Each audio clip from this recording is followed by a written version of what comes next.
ខែនេះខែភ្លៀងអត់មានអីល្អជាងបន្លែទេជាផ្សារបន្លែក្រោយផ្ទះនឹងហ្មងគ្រាន់តែកាន់ចន្លែកចេញមកក្រោយផ្ទះគឺមានបន្លែគ្រប់មុខហ្មង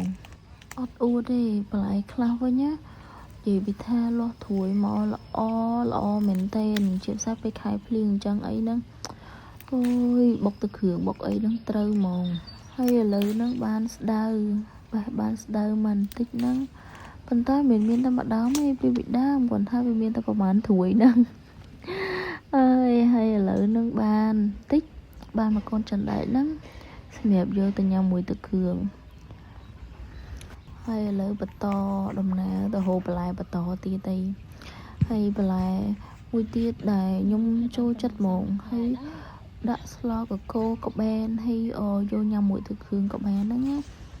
ចាអ្នកនរគ្នាផ្កាល្ហុងអូយចូលចិត្តណែអ្នកណាមិនដឹងទេខ្ញុំគឺចូលចិត្តហ្មងរឿងផ្កាល្ហុងហ្នឹងញ៉ាំបន្លែទឹកគ្រឿងក៏បានដាក់ស្លកកូរក៏បានអូយ favorite ខ្ញុំហ្មងហើយនិយាយពីថាឲ្យទៅផ្ទះទៅស្រុកម្ដងអញ្ចឹងនៅក្រោយផ្ទះប៉ាក៏ដាំល្ហុងច្រើនណាហើយចេញមកសិតតែអាល្ហុងហៅល្ហុងឈ្មោលដែលមានផ្កាល្ហុងនឹងទាំងអស់ហ្មងហើយចៃដន្យអីនេះកូននឹងចូលចិត្តផ្កាល្ហុងអញ្ចឹងត្រូវហ្មងអញ្ចឹងដើរទៅបេះទៅដាក់ពេញចន្លែកហ្នឹងទៅតែបើសួរញ៉ាំអស់អត់ញ៉ាំអត់អស់ទេបេះយកមកពេញពួកអីអត់ងាយបានទៅស្រុកទេតែមានបនទៀនធំមិនបានទៅហើយទៅអញ្ចឹងវិចមកហើយអត់មានវិចអីលុយកាក់មកឯណាវិចតែបន្លែឈើមកពីស្រុកនឹងឯងរបស់ខ្លះក៏ទិញគេទៅយកមានដាំខ្លួនឯងហ៎ចឹងយើងទិញគេខ្លះទៅប៉ុន្តែធម្មតាអ្នកនរគ្នាបន្លែផ្លែឈើនៅភូមិស្រុករបស់យើងវាសិតតែធម្មជាតិទេបើគេដាក់ជីពីច្រើនគេដាក់អាជីធម្មជាតិរបស់យើងហ្នឹងជីអាចកោអាចមន់អីហ្នឹងឯងឥឡូវបែរមកនិយាយរឿងផ្កាល្ហុងវិញខ្ញុំបាទអស់ហេហើយនិយាយពីថាខ្វះកនោះអូយប្រហែល 4-5 ដើមហ្នឹងគឺសុទ្ធតែល្ហុងឈ្មោលចេញផ្កាទាំងអស់ហ្មង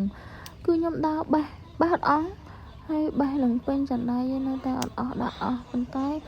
អត់មានណាញ៉ាំគ្រួសារខ្ញុំក៏អត់ចេះញ៉ាំទេចេះញ៉ាំតែខ្ញុំតែឯងឯដល់ពេលចឹងហើយយើងយកមកទៅក្នុងទូវាបានអត់យូរហ្មងអញ្ចឹងណាពេលខ្លះខ្ញុំក៏ស្រោះវាហើយខ្ញុំដាក់បកកវាទៅពេលចង់ញ៉ាំយកមកញ៉ាំវិញអញ្ចឹងណាហើយយើងញ៉ាំម្នាក់ឯងអត់ងាយអស់ទេ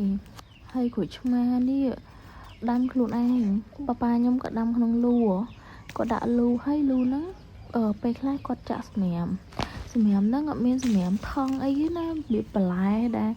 ម៉ាក់គាត់លក់នៅសល់ឬក៏កាកសំណល់អីចឹងណាគាត់ចាក់ចូលក្នុងលូហ្នឹងហើយប៉ា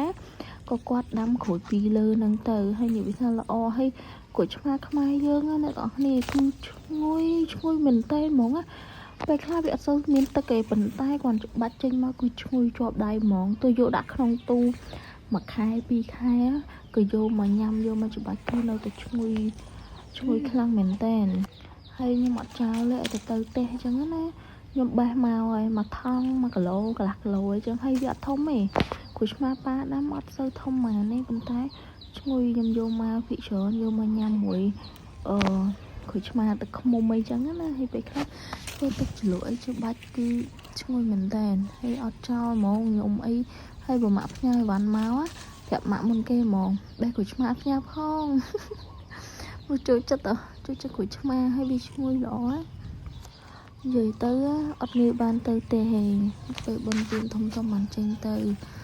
អញ្ចឹងបើទៅផ្ទះម្ដងវិញអូយខ្ញុំអត់ដែរដើរទៅផ្ទះបងប្អូនណាច្រើនទេគឺឆ្វែទៅផ្ទះខ្លួនឯងហ្នឹងហើយនេះក្រូចថ្លុងក៏ប៉ាគាត់បានដាំប្រហែលដើមដែរហើយក្រូចថ្លុងហ្នឹងណាពួកគេហៅថាក្រូចថ្លុងផ្អែមស្ងាត់គឺវាអត់ជូរអាហ្នឹងគឺឆ្ងាញ់ហ្មងប៉ាទុកពូជបានប៉ុន្មានដើមហើយនេះក៏មានប៉ុន្មានដើមដែរប៉ាក៏ដាំប៉ុន្តែផ្លែវាក្តៀបច្រើនអត់សូវបានមើលថែវា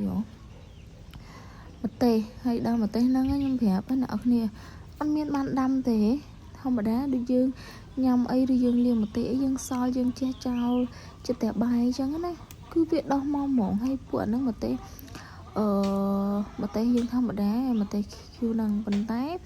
បើមកដើមទៀតនៅចិត្តហ្នឹងដែរខ្ញុំទៅជាបានថតទេនេះមកទេអាចសតនិយាយទៅបេះតែម្ដងហ្នឹងគ្រប់ហ្មង ហើយខ្ញុំចូលចិត្តញ៉ាំម្ទេសខៀវជាងម្ទេសក្រហមភាគច្រើននៅភ្នំពេញកម្រមានម្ទេសខៀវបើមានតែម្ទេសសម្ទេសស្អីគេហៅម្ទេសសំពៅហ្នឹងហ៎ហ្នឹងហើយចឹងខ្ញុំអត់សូវចូលចិត្តទេភាគច្រើនខ្ញុំចូលចិត្តតែម្ទេសខៀវហ្នឹងម្ទេសខៀវហ្នឹងឆ្ងាញ់ណាស់